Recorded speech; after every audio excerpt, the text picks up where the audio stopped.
That was Alex Cora discussing his fifth starter, Sean Newcomb. Massachusetts guy. Yeah. And Hartford Hawk. And what? Dare I say, Hoss of the Week. Oh, it's early. That's early in the week. It's real to early. Plant that flag. Well, last week we kind of came down with, Garrett Bradbury. Yep. And Andy Hart didn't like that. He's like, why? He's like, I don't know. He signed with the Pats. Yeah. Seems like a good enough reason. And Andy's like, he's under 300 pounds. All right. Yeah, that's okay. He's Still a Hoss. Yeah, I mean, he's if you bumped into him at the grocery market, you'd be like, that's a Hoss. Guy's a Hoss, This yeah. guy's Sean Newcomb, according to Baseball Reference, 6'5", 255. You see that on the mound? First thought, Hoss of the Week. First thought. So are we pumping gas from the left side, Middleborough High School, born in Brockton. Hang on, are we handing that out, or is it like he's a nominee? As a nominee, okay. Nominee, but I feel like strong nominee. So Sean, your award's not quite in the mail yet, but you're out in front. You're out in front of the rest of the candidates. He's got a great chance at it. All right, good for him. So the Red Sox 6-man rotation quickly turned into a 3-man rotation, and now they're trying to figure out the final two. This is what I was going to say. So, again, Dick Fitz is a lock at 4. Sounds like Sean Newcomb's the 5. Right. Tanner Houck's had a miserable spring. Yeah, so it's like that is something. The 6-man rotation's kind of looking like a 2-man at this point Pretty much, in time. yeah. No disrespect to our Hoss of the Week nominee, Sean Newcomb. Good thing they got Crochet and Bueller. Otherwise, they'd have no starters. The two new guys are the only two that were ready to go. Yeah, Cooper Criswell's your 2.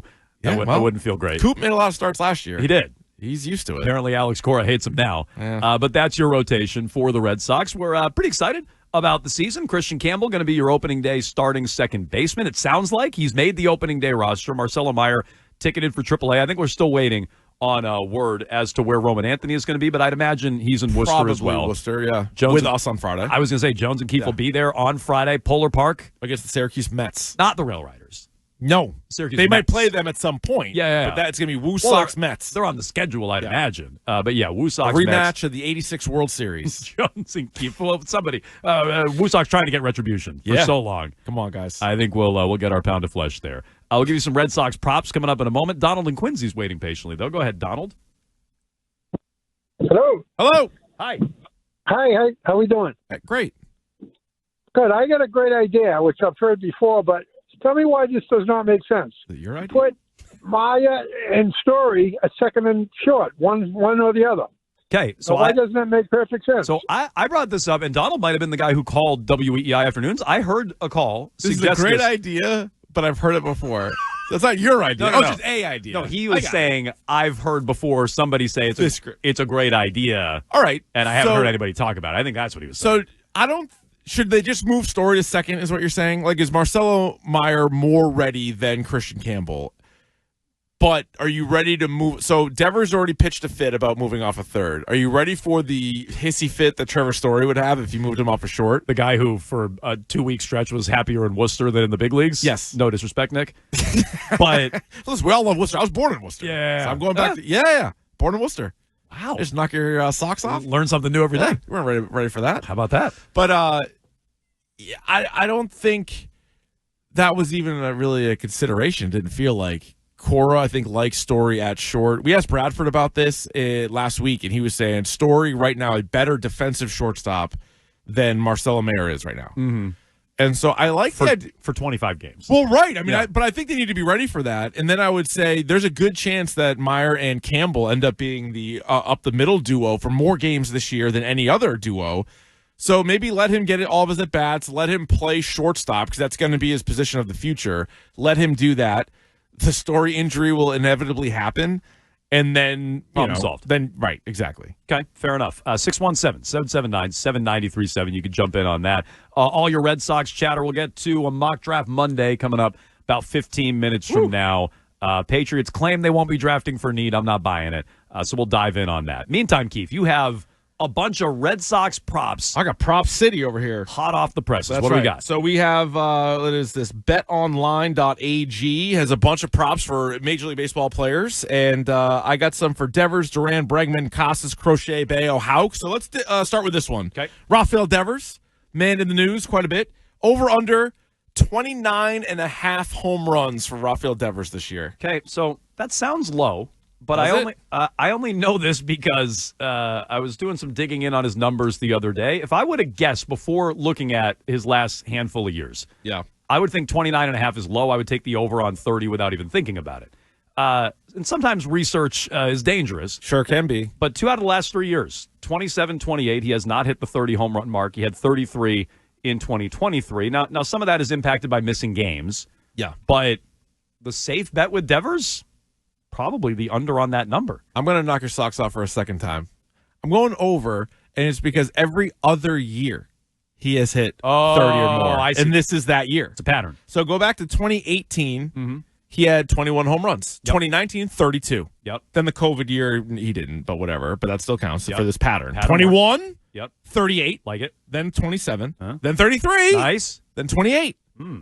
And so 28 also happened in 138 games. And as much as I'm sort of down on Devers overall, just like, dude, just relax and be the DH, I think that's what's going to happen. And he's going to DH. Therefore, I think he plays more than 138 games. Hopefully his shoulder's not barking at him all year because he tried to dive and make a play that he couldn't make in the field. So this is and fair. if he just focuses on hitting, I think he hits the 30 home run number. I do. He's done it before when he's been in the field and he's had to miss games. He clearly has the power to do it. 29.5 just feels a little low. It feels sucker bet-ish. It would help if Garrett Cole was still in the Yankees rotation. That's a good point. Great point. Or is it a good buying opportunity? Or is this a good buying opportunity or sucker bets? That's the question with all of these.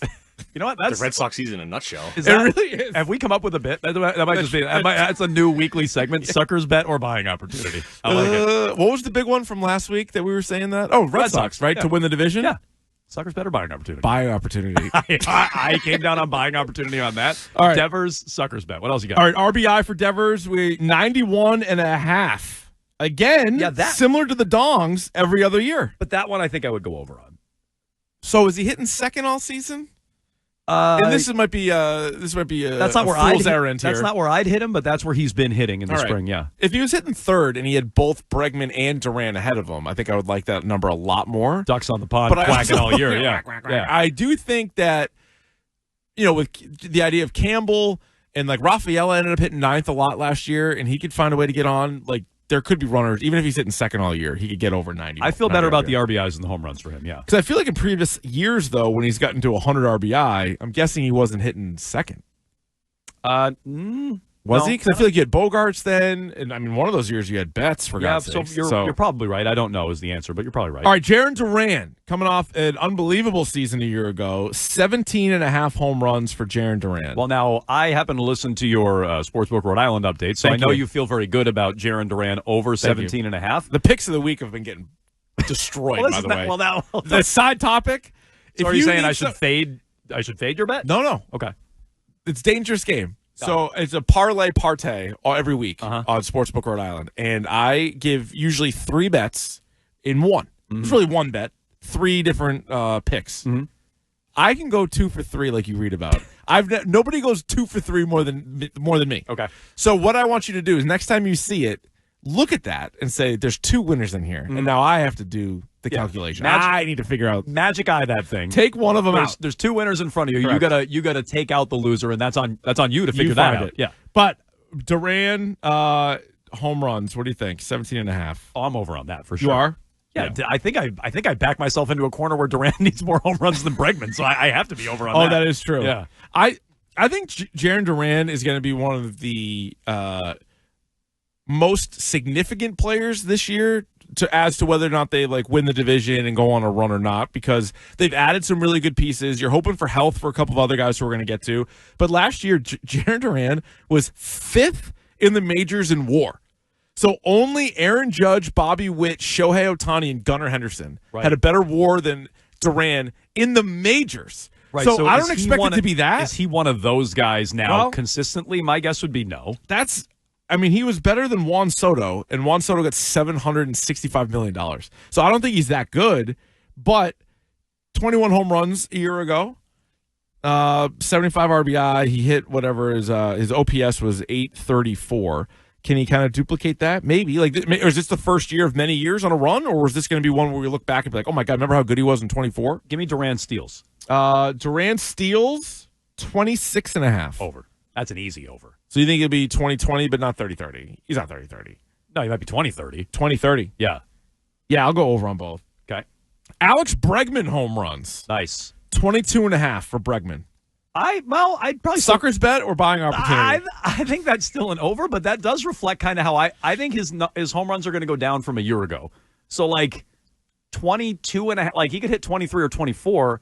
I think Fenway's going to hurt the home runs. It won't hurt the power. You do. He's got great numbers at Fenway. Yeah, I think it's also going up against Red Sox pitching. Right. I think it's going to be better for his doubles. Like, I don't think it's going to be bad power. I think he's going to have a good year. It's going to be good for his batting average and his doubles. I'm not sure it's going to be good for his home run total. He's gone 23, 25, 26 the last 3 years. Mm-hmm. So even though he's not the same power hitter, he's Crawford boxes.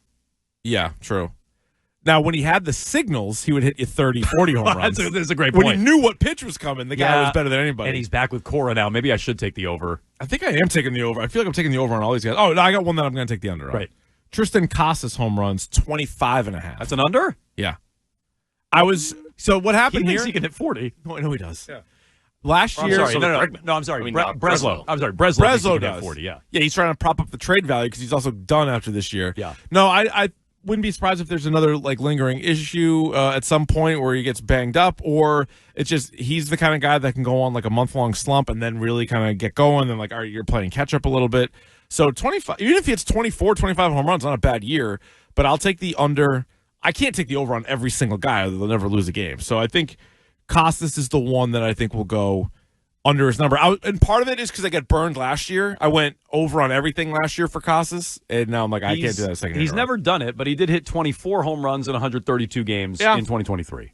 So the power is there. Maybe a games played one, which you can't bet on. But I think the smart bet for him is under. Yeah, okay. I'm with you on that. That's a buying opportunity. 75.5 RBI for Casas, and if he hits fourth all year with this lineup, he should hit the over. But again, I don't know. Garrett Crochet, 12 wins. Over under 12 wins. Suckers bet, buying opportunity. I mean, that feels like a buying opportunity. Yeah. I'm guessing the reason the win total is low is, you don't know that he's going to get you 6-7 innings a night. Speaking of win totals, Bayo and Tanner Houck also have a 10.5 number. Right. Now, so I know Bayo's not ready to even start the year. To me, Bayo's not even on the opening day roster, and he only has 2 fewer projected wins than Crochet. So that's a hedge against something with Crochet. I don't know if it's his season-long health or just his ability to handle the workload, but they're telling you something with that win total number. The other one with Crochet is ERA 3.25, which I would take the under. I might go over that. Okay. What's the case, though? 200.5. So basically, is he a 200 strikeout guy? Yes. I mean, he's a 2-time hostile week. I don't think I would have bet that before watching him in the spring. No. Now I don't think they could put the number high enough for me. So yeah, 200.5 in. Yeah. They don't have an innings pitched one. I don't know if it's going to be 200 innings, but he's not going to need 200 innings to get 200 strikeouts. He'll get 200 strikeouts. The guy's a strikeout machine. Okay. All right, is there one you feel the best about out of all those? Like if you were going to only put, a couple of hams down on one futures bet, would it be the Duran steals, Duran homers? Oh, I forgot about Duran. I was about to say, honestly, maybe the Devers RBI, but yeah, probably the Duran steals. Okay. Yeah. Crochet wins? Yeah, actually, yeah. Buying opportunity. Not a sucker's bet. Definitely not a sucker's bet. All. Not even close. 617-779-7937. There's some Red Sox season-long props for you. They get started on Thursday. You can hear it here on WEEI. Meanwhile, it's also a mock draft Monday on Jones and Keefe. Let's get you a mock, go through it, give our thoughts coming up next.